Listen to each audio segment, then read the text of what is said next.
So, Matt Corral. Rich, obviously, feel free to add anything as I go along with this. Youngest of three brothers, played football at one of the most... Great start. Hang on, are we going to get his entire, are you like Wikipedia where you start with early His life? uncle was a butcher. Yeah.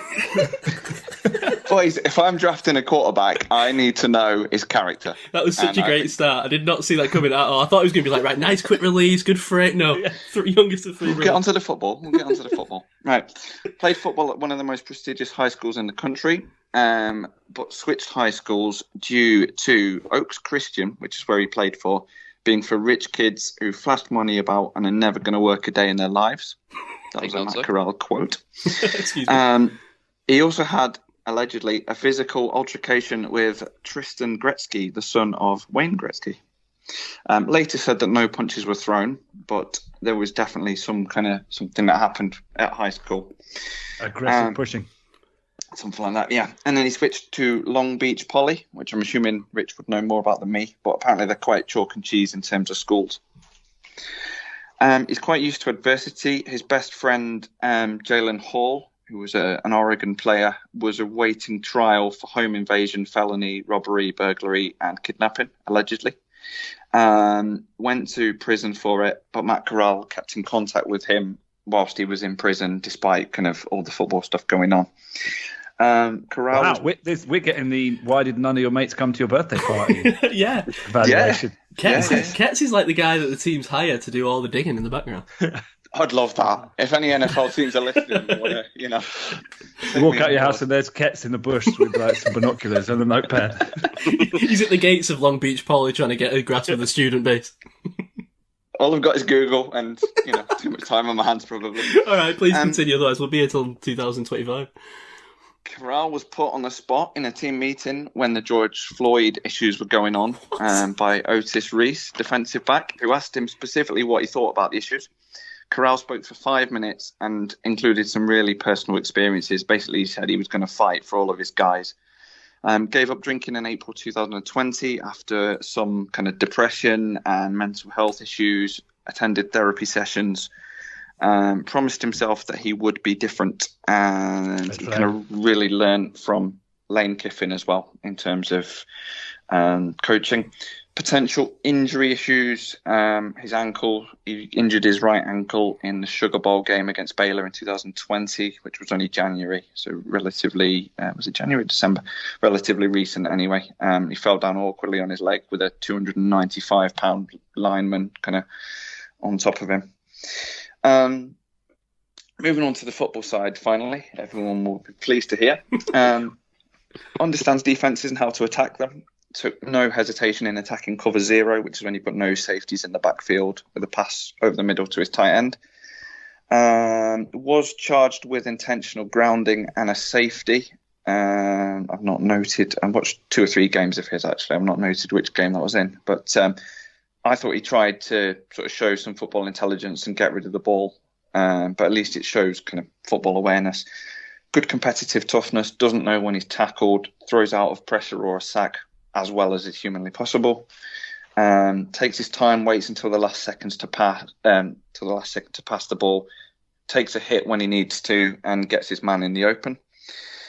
Did throw a lot of picks in 2020, he threw 14, much improved in 2021 when he only threw 5.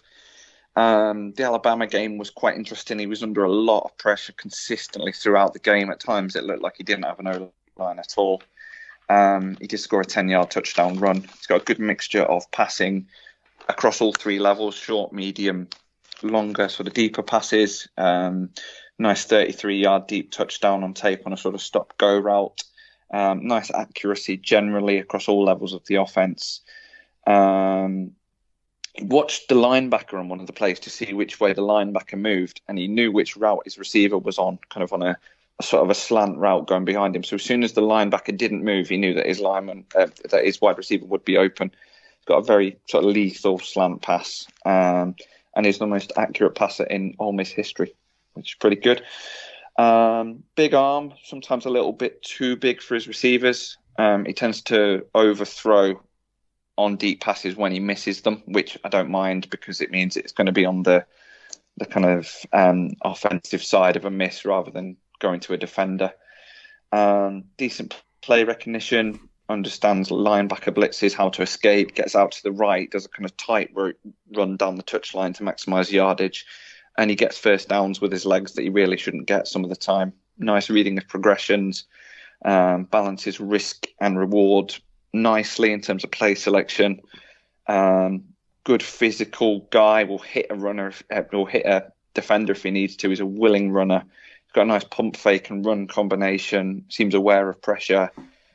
Good at improvising, and turned a kind of a nothing play into a 24-yard rush in the Tennessee game.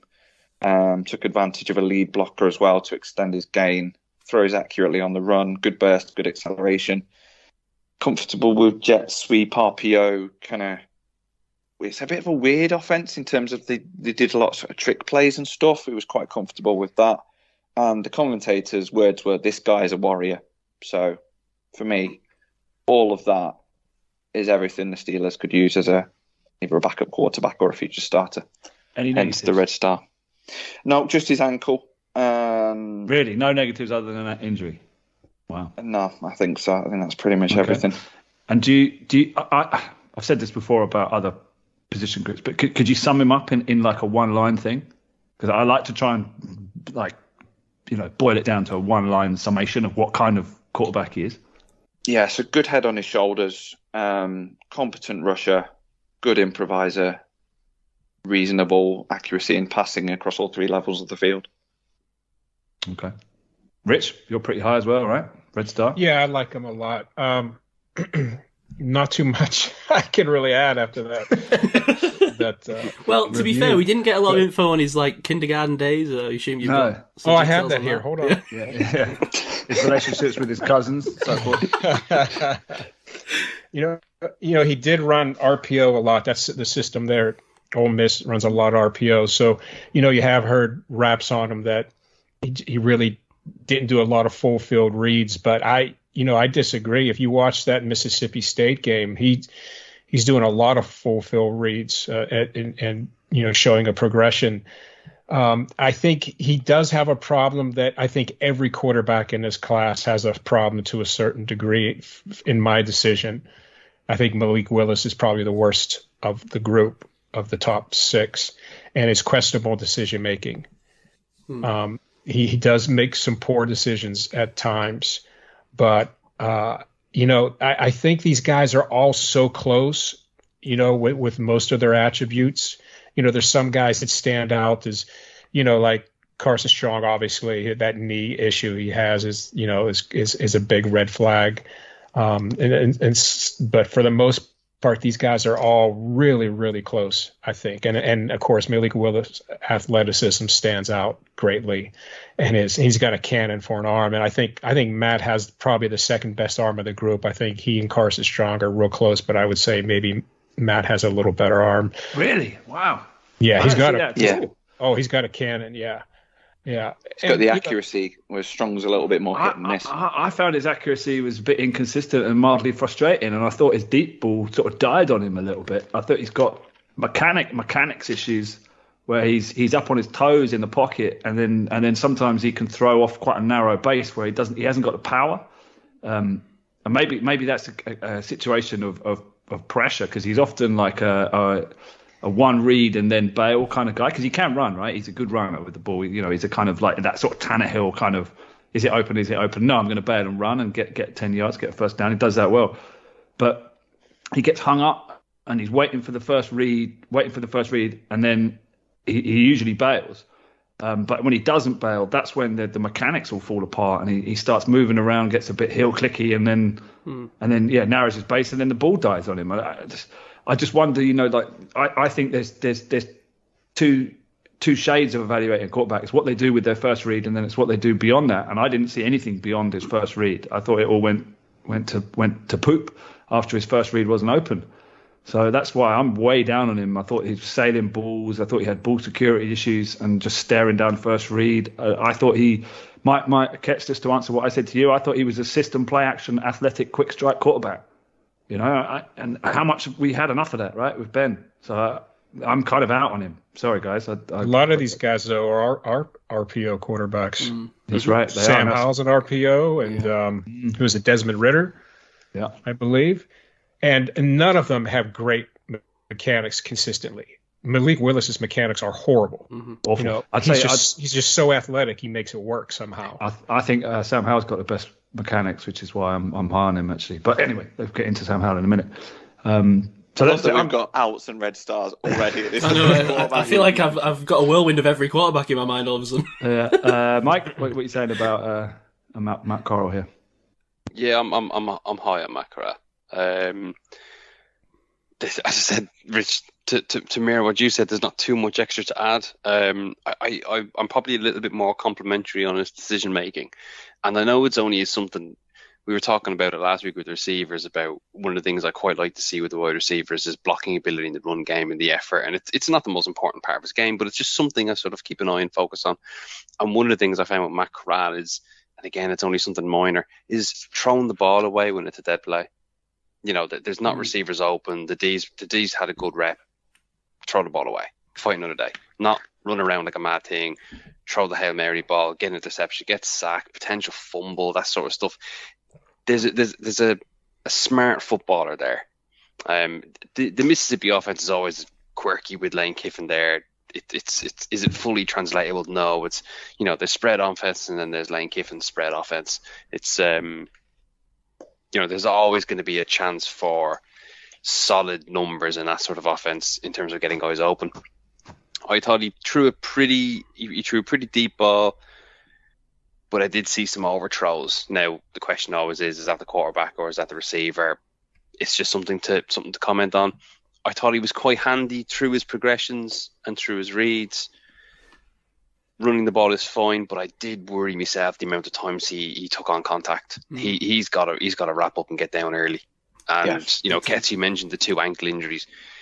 If this is a guy that the Steelers take, we can't afford to be having a quarterback with ankle injuries. You know, he's going to be playing in horrible conditions in November, December, and hopefully January against decent pass rushers. We can't afford to have a quarterback with that level of injury history. So he's got to wrap up sooner and sort of live to fight another day. It's funny you mentioned RPO. I think I've got on the same page here, I've got the comments I've made about Sam Howell, and I see the word RPO multiple times sort of across the board. And I think we're going to mention it quite a bit. But I saw decent poise in the pocket, and I saw good accuracy, particularly in the short into and in medium passes. Ketz, you mentioned his 2020 14 interceptions.